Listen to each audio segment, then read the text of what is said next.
Hi. Um, just to say, I'm gutted for the Republic of Ireland women to have been knocked out of the Women's World Cup by Canada today. But that great goal from Katie McCabe, goal of the tournament for sure, directly from the corner, gave Ireland hope in 4 minutes of beating the Olympic gold medalists, Olympic champions. Um, but that's just as good as it got. And Ireland did well for a lot of the game, but you could tell it was probably level too far for them. But they're not far from it. It's just they need to be getting to more tournaments.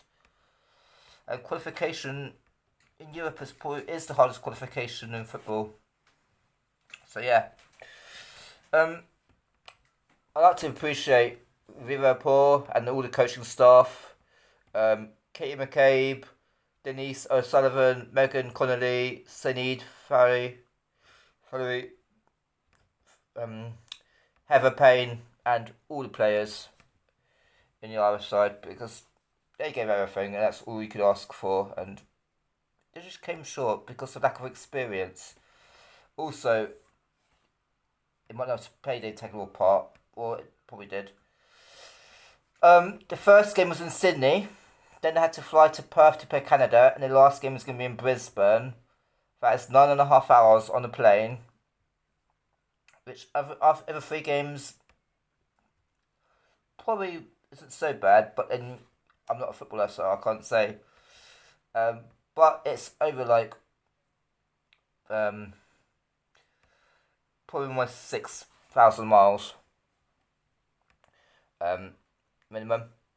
So yeah, um, but they gave everything, and it's all you can ask for, and I appreciate everything they've done.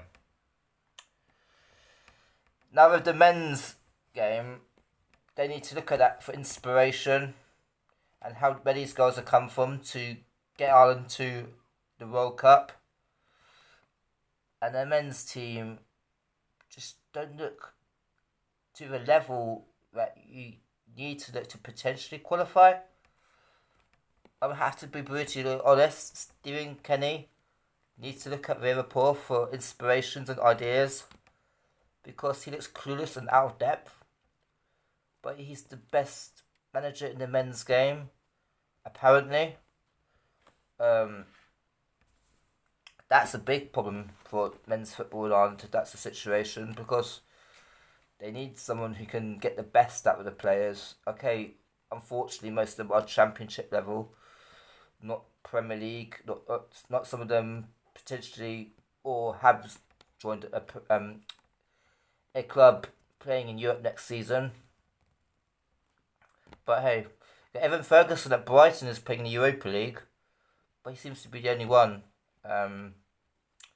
Yeah, and it's all about youth. If Republic of Ireland can achieve getting teams at European under 21, under 17s, and under 21s, that's a good step, first step.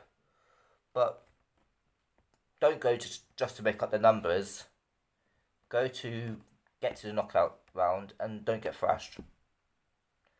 That's what I need to be looking into investing and sorting out because I might have an English accent, but I'm Ireland. And yeah, basically, that's all. That's really what needs to be done because I can't see any of those Irish players apart from Evan Ferguson who I can say will make a team who'll be playing a high level. High level. Could be talked about in a team in a tournament. To be fair, and yeah, James McLean was never going to be a player in Europa League or Champions League. And yeah, none of them right now. I'm assuming it's Coleman. Nah, he wouldn't be able to handle it. So yeah, It was just Evan Ferguson. But the thing is, the reality is, Ireland needs a men's team in tournaments as well as we need the women's team completely. This needs to be the first step of women's football to get to more tournaments, not just this and then miss going to the Euros, and then next World Cup if they qualify is back to square one. You need to keep on stepping forward and achieving goals. The men's team need to actually achieve goals. So yeah. Okay, I found this on the web for goals the men's team need to. So yeah, that's what I can say. I